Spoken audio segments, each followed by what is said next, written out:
తెలంగాణ ఉద్యమ నేత, ప్రశ్నించే గొంతుక, తెలంగాణకు మొట్టమొదటి ఫ్లోరైడ్ రహిత నీటిని పరిచయం చేసిన గొప్ప సుజల దాత స్వర్గీయ జిట్ట బాలకృష్ణారెడ్డి గారు 6/9/2024 రోజున స్వర్గీయులయ్యారని తెలియజేయుటకు చింతిస్తున్నాము. స్నేహితులారా, ఇక సెలవు.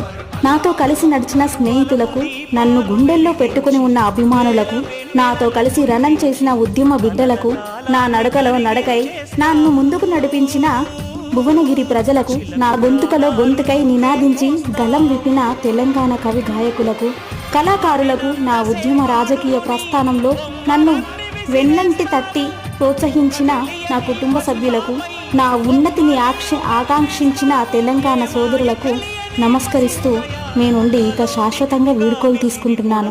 మళ్ళీ జన్మంటూ ఉంటే మీ స్నేహం కోసం, తెలంగాణ కోసం మళ్ళీ వస్తా. ఇట్లు మీ జిట్ట బాలకృష్ణారెడ్డి, తెలంగాణ ఉద్యమ నేత.